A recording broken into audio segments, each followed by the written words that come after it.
Good evening, everybody. Tonight's shir I titled Elul and the two light bulb jokes. A rather facetious title. I don't know if anybody remembers light bulb jokes. Maybe I'm talking to an audience. That's always the problem when you get a little bit older. Your cultural references kind of go over the head of your audience. So, but anybody who's out there who actually remembers light bulb jokes, the format of a light bulb joke went something like this: how many does it take to change a light bulb? So one of my favorite light bulb jokes was, how many West Coast psychotherapists does it take to change a light bulb? And the answer is only one, but the light bulb has really got to want to change. Now, it's a joke, not a great joke, but I think it's very much like Elul. One of the problems of tshuva is, do we really want to change? It's difficult for a person to believe. I mean, of course we all know we're not doing exactly what we're supposed to do, but hey, we're not really that bad, we're not really doing, I'm okay. I'm no worse than most people. I'm turning up to daven and I'm doing most things. It's very difficult for us to believe that we're actually doing things that really need changing. Maybe superficially we could see, yeah, maybe, but they're not really. We don't really give these things tremendous importance. The reason is because of something which psychologists call cognitive dissonance. Cognitive dissonance posits that a person likes to have assonance between his beliefs and his behavior. Meaning, in our particular context, I believe that I'm a good person, and therefore, by de facto, because I believe I'm a good person, the things that I do are by definition good. Classic example is a person who buys a car, and he goes into the showroom. This car looks great, beautiful. He pays for it. He takes out the showroom. He's riding a wild set of wheels at an easy pace down the highway, and then he suddenly takes the car a little bit over 70 miles an hour, gets out on the open road, and he realizes things, although it looked great in town and it handled okay, but now it's about as comfortable as a board. So now he's got a problem. He believes that he bought a good car, and he also believes that a good car means that at 70 miles an hour plus it should still be comfortable. So a dissonance now exists between his belief that his car is a good car and the fact that his car is not performing over 70 miles an hour the way that he would want the car to do. So now he has one of two options. He can either play down the dissonant belief, which is that a good car should handle well over 70 miles an hour, and say to himself, yeah, okay, it's not really important because, how often do I go out of town, and he can play down the dissonant belief. Or he can say, no, hey, I bought a lemon, and I'm going to change the car. Now, when it comes to ourselves, changing the car is much more difficult than playing down the dissonant belief, meaning, because I'm a good person, therefore what I do is good, and therefore it's very difficult, depending on the way, the sort of person you are, to really be honest with yourself and think about what it is that I can do, what I should be doing, to go through that kind of self-examination, to make a cheshbon nefesh, which is what a person should really do. You should take some time, maybe just before you go to sleep at night, and replay the day. Hit the day on rewind. From the moment you got up, what did I do that was good? What did I do that wasn't so good? What did I do that I would like to strengthen? What did I feel that was encouraging, empowering? What did I feel that made me feel weaker? What did I feel that increased my emunah? What did I feel that decreased my emunah? As we mentioned before, emunah isn't like a fixed thing, like an iceberg or a rock or a mountain. It's not a question of, I believe in God. Emunah is a midah. Emunah is a character trait. And it can be strengthened or weakened. For example, we've said this many times in the past, take the example of ka'as, anger. Now, a person intellectually can believe that to be a ka'ason, an angry person, is an extremely bad thing. But that person will stay an angry person to the end of his days until he works on that midah. Similarly, emunah is not something fixed. A person can increase his emunah, he can become a bigger ma'amin, or he can, not necessarily himself, but things can affect his emunah to bring him lower and upper. We're all constantly on a scale, from the greatest Jew to the smallest, of our levels of our belief and our trust in the Kodesh Baruch Hu. And one of the avodas of Elul, as I said many times, the drasha, Ani ledodi, uledodi li, Rosh Tevot Elul, Aleph Lamed Vav Lamed Elul. I am to my beloved, and my beloved is to me. Kamayim ponim leponim. As water is, as a reflection is in the water, so Hashem will react to us, will behave towards us. Ani ledodi. If we are mechazik in Amunah in the month of Elul, the Dodi Li, then HaKadosh Baruch Hu will show more and more to us of Himself, so to speak. He will mechazik us. Kaveh al Hashem, v'chazek v'ametz limecha v'kaveh al Hashem. The kaveh al Hashem, the hoping in Hashem, it says that twice in that verse. So the hoping in Hashem, kaveh al Hashem, is stronger once a person is mechazek. He strengthens himself. He does things which are proactive in his emunah. How does one do this?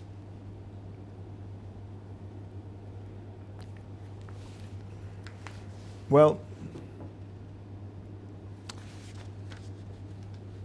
there are two ways that a person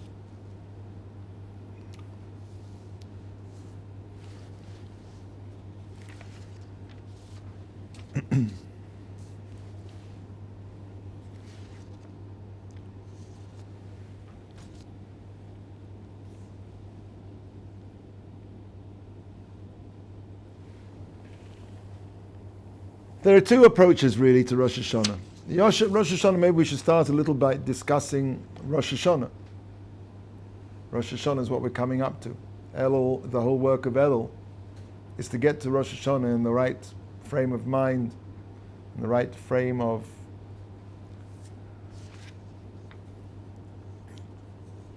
It just struck me recently that when I was seeing some news clips of the recent coronation of His Majesty King Charles III of England, that one of my earliest memories, and to be honest, I was very young at the time, but I think I remember seeing the coronation of Queen Elizabeth II. From what I remember, this was one of the earliest broadcasts on television after the war.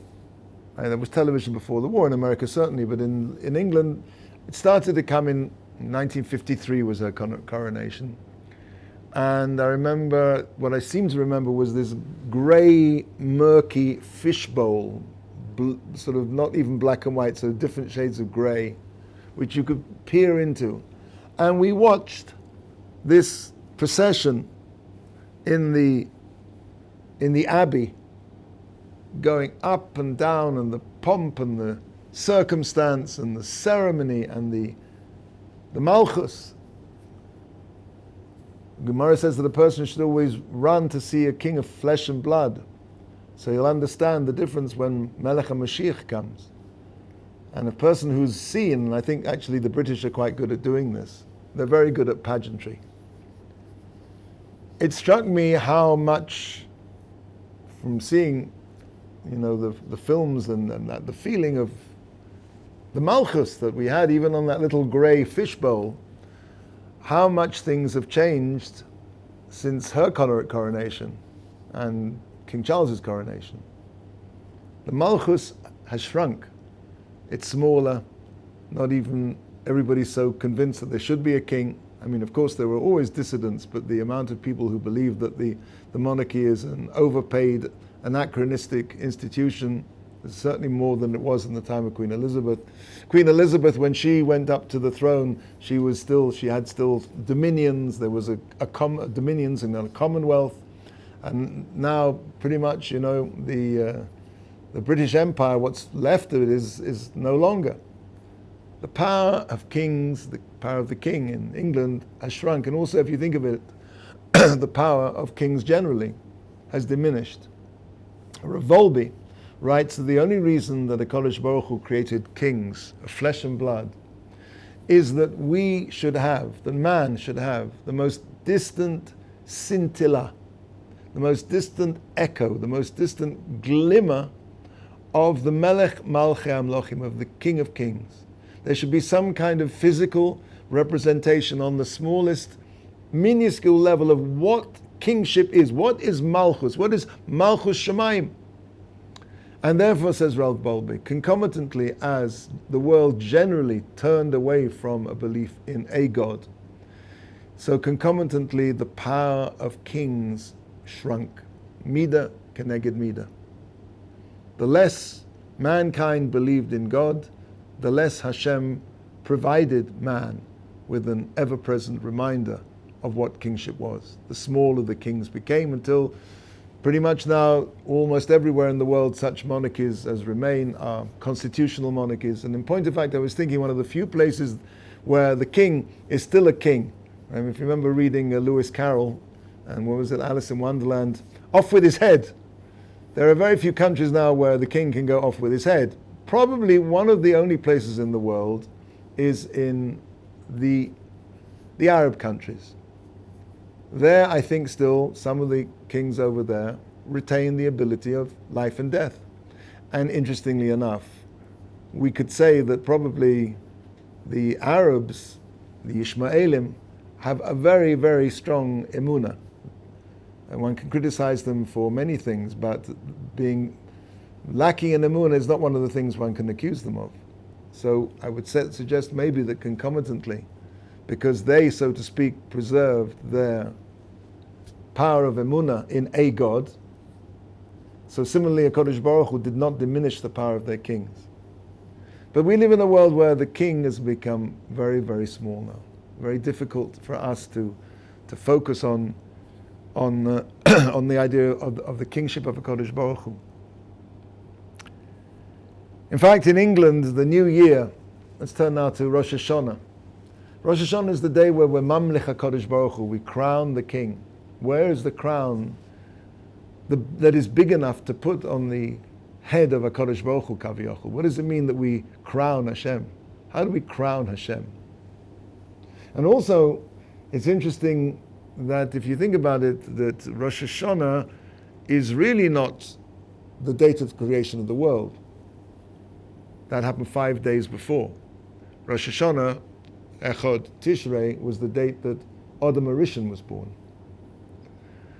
So we have the creation of the world, the creation of man, and Rosh Hashanah, which is a Yom Hadin, a day of judgment, where the whole world, so to speak, is judged. Not so to speak, the whole world is judged. What is the creation of man, the birthday of Adam HaRishon, and got to do with din, with judgment? I mean, we take these things as being so axiomatic that it's the birthday of Adam HaRishon, and it's also Yom Adin, that we don't really ask ourselves what is the connection. But if you think about it, what is the connection? And it is a Yom Adin. I mean, in Rosh Hashanah, the beginning of the year, I mean, in England certainly the beginning of the year is marked by people getting seriously drunk and jumping into fountains and making complete fools of themselves. And yet, Klal Yisrael, Havdil, stand at attention, in tzitterin, as they say in Yiddish, in fear and trembling. Mi yichyeh, mi yomus, who will live, who will die, who will wander, who will be at peace, who will yitaref, who will be mashuga, It's a very serious day. Very unlike the way the rest of the world understands the new year. So what is this idea of din, this very seriousness of din? What is that connected to the birthday of Adam HaRishon? So maybe we could understand it in the following way.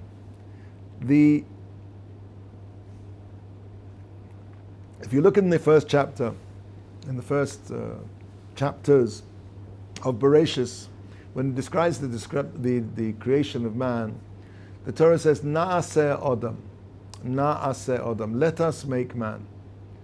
Now, Chazal teach us this shows the anvanusa shel HaKadosh Baruch Hu, the humility of Hashem, that he, so to speak, took counsel with the Pamalia Shel Mala, his heavenly court. He consulted with them. Of course, these are mystical concepts that are beyond our conception, but in some way that Hashem, so to speak, took counsel about the creation of man. And that was why it says in the plural, Naaseh Odom, let us make man.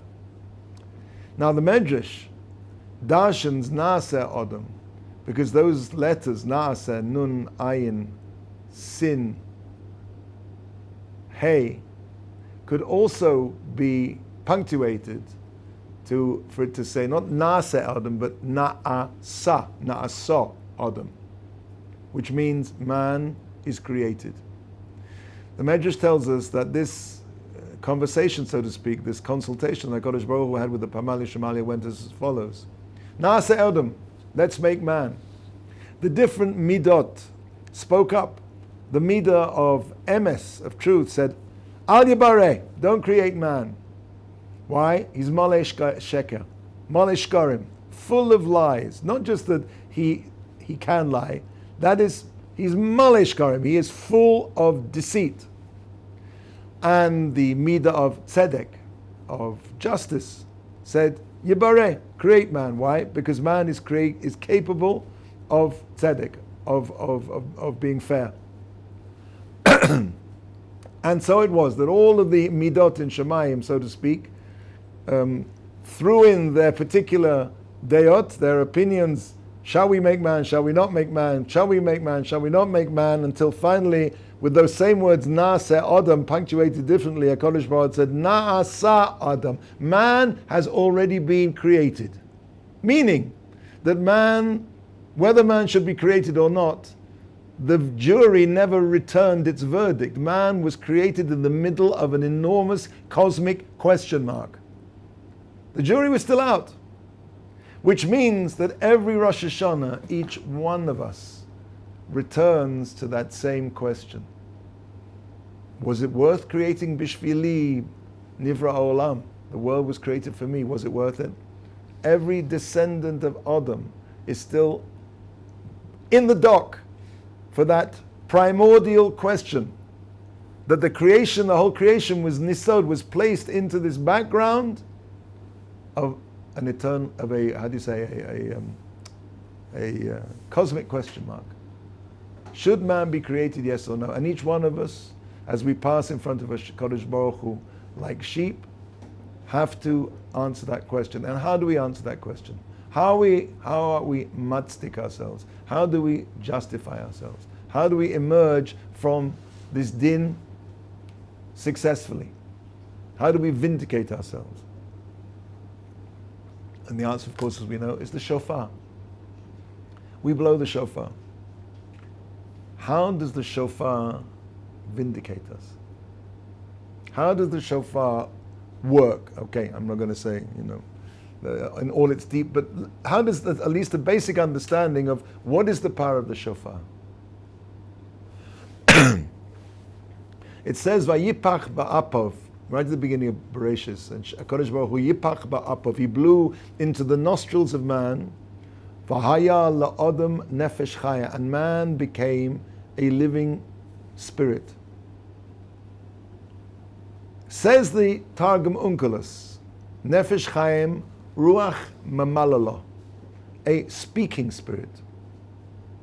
The essence of the life that was given to us is enthroned, is emplaced in us as speech. Vayipach ba'apav, Hashem breathed into us a nefesh chaim, a living soul. V'haya la'odam, so vayipach ba'av nefesh chaim, vayipach ba'apav. Chumash, please.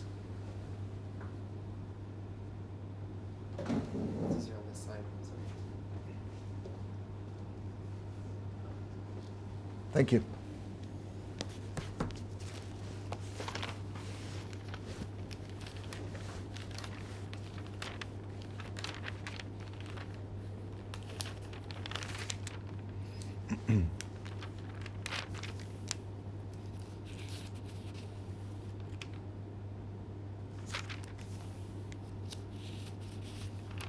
Vayipach ba'apov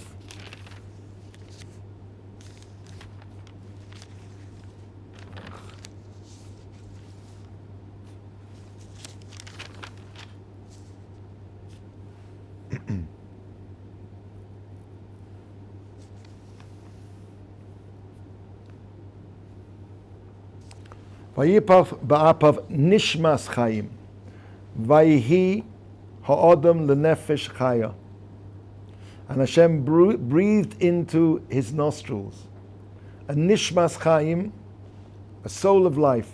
Vayhi ha'odam lenefesh chaya. And man was a nefesh chayim, a living being. As I said, the Targum Onkelos says, ruach mamalala, a speaking spirit.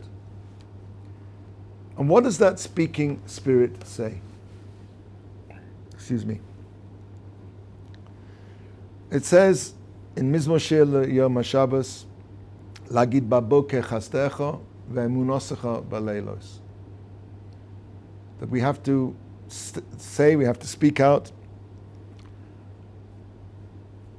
the chastei Hashem, Lagid baboker chasdecha, Lagid baboker chasdecha ve'emunosecha baleilos, and your faithfulness at night. Baleilos. What is the difference between these two? There are two kinds of speech. There's a speech, so to speak, vayipach, vayigid, that we have to say out. Try and stay with me here. There's a speech of the day. There's a speech of light. There's a kind of communication. Vayigid by boker. The boker is the time where everything is clear. A time of clarity where everything can be seen. Ve'emunoscha baleilos. And there is a speech of the night, which is the speech of emunah.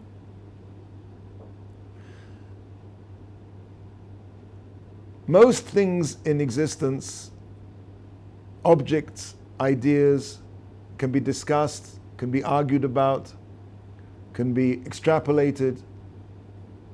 There's one part of a person's, I don't want to use the word knowledge, but I have to use the word knowledge, which does not work through the wheels of intellect at all. It is a piece of knowledge, if you want to call it that, an awareness that is beyond all intellect, is incommunicable to anybody else, that everybody knows it, nobody can contradict it. That is the knowledge of my own existence. The fact that I exist, the knowledge, the certainty of my own existence, is not something that I arrive through some kind of intellectual, am I here? And then I answer the question, yes, I am. It's not something nobody can argue, nobody can convince me that I'm not here. We're not playing the sort of games you played, in university, well, maybe we're not here. Everybody, that knowledge is something which is beyond every other kind of knowledge. It's unassailable. And the knowledge of my own existence with regard to myself is something that you cannot communicate to anybody else. Everybody has their own knowledge of the certainty of their own existence, but what that is, we can't share with anybody else.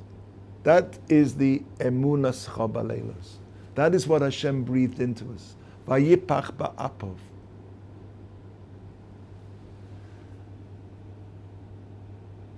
Why does it take place at night? Why is that emunah? When everything is removed from a person, he's left with himself, who he is, who I am. That's why it says the Rishoyim in the darkness, Yidom, I forget the exact pasuk, they will be silent. They will have nothing to say. A person intuitively understands the truth of his own existence. If you take away, the word in Hebrew for darkness is choshech. Choshech is the same root As it says in the pasuk by Yitzhak, Avram Avinu says that Hashem says to Avram Avinu, "V'lo chasachta es bincha es yichidecha." You have not withheld from me. Lo hasachta. Choshech, lo chasachta. Choshech is the withdrawal, with the removal of everything else except, and that's what happens if you think. I mean, I remember there was experiments they did in the 60s of putting people in flotation tanks and taking away all outside stimuli to the point where a person is left with himself. That voice inside a person, the sense of my own existence, that I, that ani, is what Hashem breathed into us. That is the Ruach Mamalana. That is the speaking spirit. That is what that I is saying. That is what an Irish poet once called the inarticulate speech of the heart. The speech which has no words. The inarticulate cry, which is the shofar, is the expression of our emunah, of at the deepest level, our understanding that my existence is what Hashem breathed into me. Emunah, real emunah,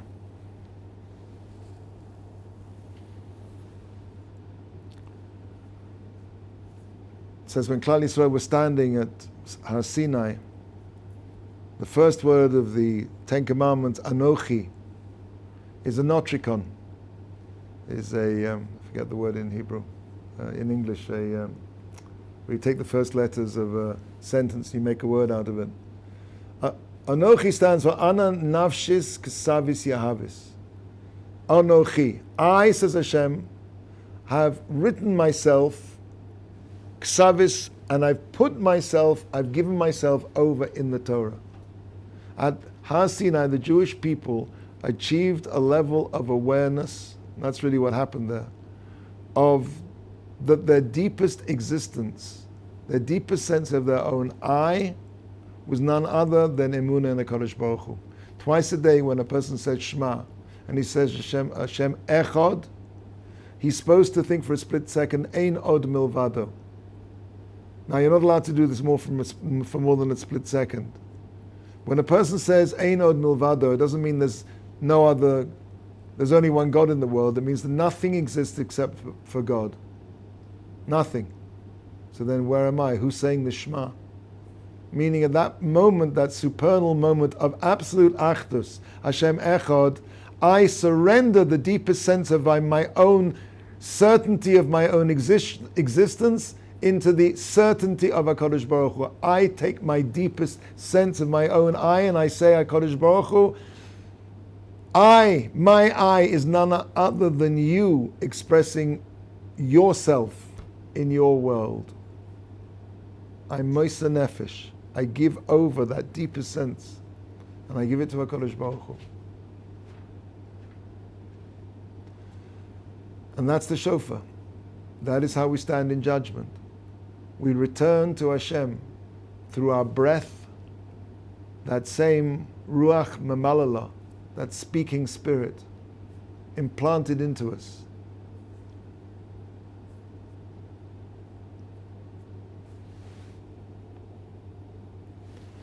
That chelek meloka milamal, that portion of God from above, that godly spark, however you want to call it, that knowledge which is uncontrovertible, which goes beyond all intellect. That's emunah. And with that unshakable emunah, that's how we stand in front of HaKadosh Baruch Hu at Har Sinai. And that's how we stand on Rosh Hashanah. It's not by coincidence that at Har Sinai also the shofar blew. The shofar is the expression of that deepest sense of a person's own self-awareness, of the knowledge of his own existence and the surrender of that existence to the existence of HaKadosh Baruch Hu.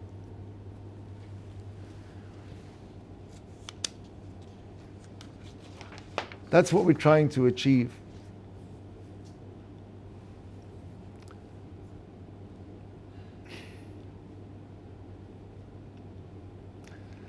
maybe we'll just touch on maybe a slightly less deep idea, but a more practical idea.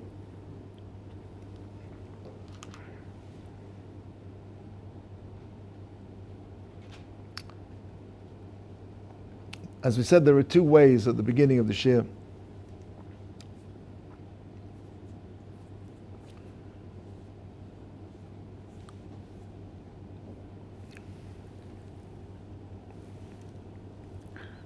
The light bulb's really going to want to change. There are two ways that a person can change. One is he can make a list, if he's honest with himself, of all the things he needs to change. As I said, that's very difficult, because the person believes that what he does is correct. And he can work on, he can go through the Shulchan Aruch and say, I'm not doing this properly, I'm not doing this properly, I'm not doing this properly. And of course, a person needs to do that. And make Kabbalahs, acceptances upon himself to change. The problem is, I think each one of us has found that doing this is actually not very effective. I don't know about you, but I know every Rosh Hashanah, every Yom Kippur, I come out, I used to anyway, come out. I'll tell you a story about my Rabbi. When he first went to Yeshiva, says the first Rosh Hashanah, he had 6 pages of Kabbalahs, of things that he was going to change, 6 pages. The next year there were 4, the year after that there were 2, the year after that was 1, the year after that, and then there was none. Kabbalahs, unless they're very small and doable, generally don't stick. Rabbi once gave an example of he was back in the 73 war, in the Yom Kippur War, at the end of the war, when the Israeli army was already in Africa, in Egypt, surrounded the 3rd Egyptian army, and they flew Revolbi out to give some chizuk to the troops. So of course there are no commercial airliners ploughing that particular route, so they put him in the back seat of a jet fighter. And he's in the back seat of this jet fighter, and as they go over the Suez Canal, the plane suddenly does this, boom! It goes to about 50 feet off the dirt and goes very, very fast. And Revolbi gets very, very frightened. He says to the pilot, is the plane okay? So the fighter pilot says, fine, don't worry. I'm just getting underneath the enemy radar. And Revolbi took a mussar from that. If you want to fight the Yetzer Hara, you have to get under his radar. Meaning, a person stands there on Yom Kippur, Rosh Hashanah, he goes, I'm never going to speak Lashon Hara again. I'm never going to look where I shouldn't look. I'm never going to, some really like big thing, the Yetzer Hara stands there and he's laughing his head off. He sees you coming out of the sky, boom, boom, boom, boom, shoots you down, no problem. No problem. But if you say, you know something, once a week, Sunday breakfast, I'm going to bench with a siddur. The Yetzer Hara will let you do things which are very small. And of course, any improvement has to be very small, and it has to be oft repeated. Then it makes an effect on you. It has to be something doable, quantifiable, limited, because when you do something limited, its effects are unlimited. It spreads out into the whole of the rest of your life. I am now a person who now benches every Sunday morning with a siddur. As I said, there are 2 ways. One is to make a list of all the things you're doing wrong and all the Kabbalahs, and I'm saying that it's very difficult to really fix yourself that way. But I do think, obviously, that a person should try and at least, and it can have an amazing effect if it's something you can do on a constant basis and it's not too difficult. The other way, we really run out of time, so maybe we'll leave this till next week to talk about it. The other way, let me just give you what I've been talking about is really, the one way we can go about things is to be frightened, to be scared. And Yira is a very difficult thing. We're in a generation where everybody thinks HaKadosh Baruch Hu is a nice HaKadosh Baruch Hu, he's going to let me off. And we don't like the idea of fear. Fear is very non-PC. The story goes that before the war in Europe, when they announced Rosh Chodesh Elul Yeh B'Yom Shlishi, whatever it was, you could hear a dull thud in the ladies' gallery of the ladies fainting from fear. In my shul, this didn't happen this last week. I'm not sure it happened in any shuls. We're not comfortable with Yira. It's something which we're not happy with. It's difficult for us. My Rabbi said that when he used to drive in America, he once pulled up next to a traffic cop at the traffic light, the red light, and he looked at the traffic cop looked at him and smiled. And then for no reason, he says to this day, he has no idea why he does it. And they're sitting at this red light. He puts his foot on the accelerator and drives through this red light. Why? Doesn't know. So, the cop overtakes him and pulls him and says, Rabbi, I'm going to have to give you a ticket. So he gives him a ticket. He's got a court summons to appear in court in 2 weeks' time. It's just before Rosh Hashanah. And for the next 2 weeks, he is thinking to himself, if the judge says this, I'm going to say that. And if he says that, I'm going to say this. And he thinks to himself, I'm spending all of this time thinking about what I'm going to say. What am I going to say on Rosh Hashanah? It's difficult for us to instill in ourselves. For a lousy $20, $50 ticket, a person goes backwards and forwards.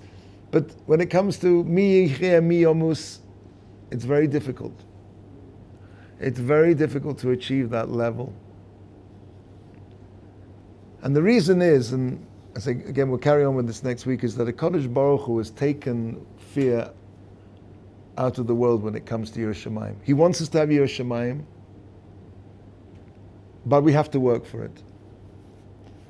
Because if you think about it, the idea of being an agnostic is really not an intellectually honest position. What does an agnostic say? I'm not sure. Okay. So there are three possible scenarios.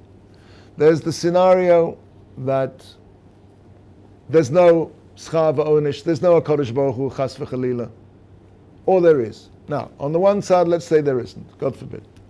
There isn't. So something, what happens if you don't keep anything of the Torah? Nothing. You go upstairs, well, there's no upstairs. Or let's say there is no HaKadosh Baruch Hu, chas v'chalila, but you keep everything. You keep the Torah. So what happens? Nothing. But, so what? Okay, maybe you spent a bit more money on buying kosher food, but at least you probably had a wife who was, loyal and faithful to you, and children who didn't end up as drug addicts. It's not the end of the world to be a religious Jew, even for Olam Hazeh. Now, let's go on the other side. So let's say there is a Kodesh Baruch Hu. There's a Kodesh Baruch Hu, so now what happens if you keep the Torah? Fine. If you don't keep the Torah, so then you're in big trouble.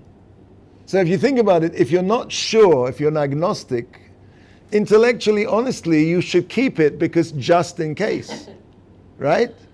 It's not an intellectually honest position. I remember a few years ago, many years ago now actually, the Gerber baby food recalled some astronomical number of baby food bottles because some Meshugana had put some glass or some poison or something in one of them. 50, 100, 150, a million, whatever it was, some astronomical number. Why? Because when a person is faced with a distant possibility, he'll go to enormous steps to protect himself if it's something which is potentially fatal. Now, this is a potentially fatal situation. So if you're agnostic, why don't you say, well, and there was a cartoon in Ma'ariv many years ago. And there was the first bubble of this cartoon was this guy, this Chiloni guy, and he falls asleep, right? And so the sleep dream comes out of his head, and he imagines he's upstairs in Shemayim, And there's a Beis Din Shemayim, and of course everybody got these black cats along, curly payas. And they said to him, why didn't you keep Shabbos? You knew there was a thing called Shabbos. Why didn't you keep kashrus? You know there's things called kashrus. So he like this sweat sport, like spurting off his forehead in the dream. And the last frame is he wakes up and he goes, maybe they're right. Maybe they're right. Why doesn't an agnostic think that? And the answer is because HaKadosh Baruch Hu has taken out of the world Yiras Shamayim as a natural response. A person has to work for Yiras Shamayim. And that's why it's very difficult for us. I'll end with this story. There was a younger man, somebody, a Kollel student, who was finding it very, very difficult to daven. You know, we all know what that's like on Rosh Hashanah. Sometimes things distract us. And he came out when they have Kiddush, you know, just before Musaf, Kiyas. And his wife and his children came down from the ladies' gallery. And he suddenly was struck with this thought. Their lives are dependent on me.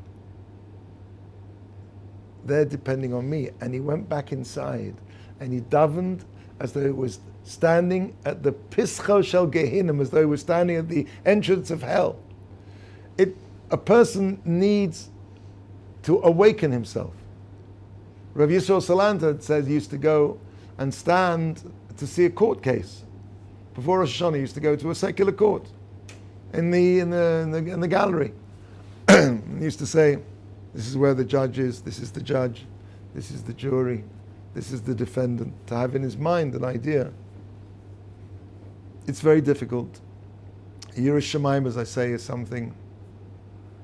My Rebbe told me that his grandmother, when he became bar mitzvah, of course she said it to him in Yiddish, told him what she believed a Jewish boy should be told on his bar mitzvah. She said to him, you should know, in the Jena Welt, in the world, the next world, they hit you with iron bars. That's not something that we tell bar mitzvah boys anymore. The idea of physical punishment is very, very difficult for us to really get our heads around. And the reason is because the Kadosh Baruch Hu removed that fear when it comes to Yiras Shamayim. We have to work on that Yiras Shamayim. That is one way, that's the way of Yira, that a person should try and inculcate in himself these days. Days of Elul. Second, you didn't ask what the second light bulb joke is. The second light bulb joke is the two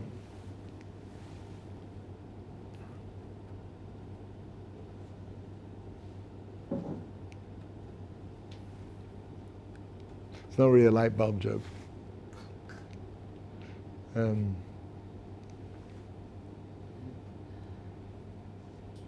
Maybe we'll leave it for next week. I'll leave you on the threshold. Anyway, next week what we're going to do, we're going to talk about the other approach, which is the approach of Ahava, which is bringing Hashem into our lives in such a way that we don't change the actions from the outside. We change our worldview so that Mela, we become different people. I'll go into that in more detail next week. Yeah. Why can't it be said that the agnostic position is intellectually honest? I admit, as an agnostic would say, I admit there's a chance that Hashem and Torah is true, but the possibility of the chance isn't worth the... Yeah, but the whole point I want to say is when a person has even the most distant fear of something that might happen, he'll go to extraordinary lengths to protect himself. That's the case of the Gerber baby food. A person will go to enormous lengths to make sure that he doesn't get hurt. Why doesn't an agnostic say, well, I might get hurt, maybe the Torah is true, so why don't I just keep it just because maybe it is true? People don't say that. Agnostic means, no, I'm not sure, so I won't keep it. It's not logical. That was the point. Seder.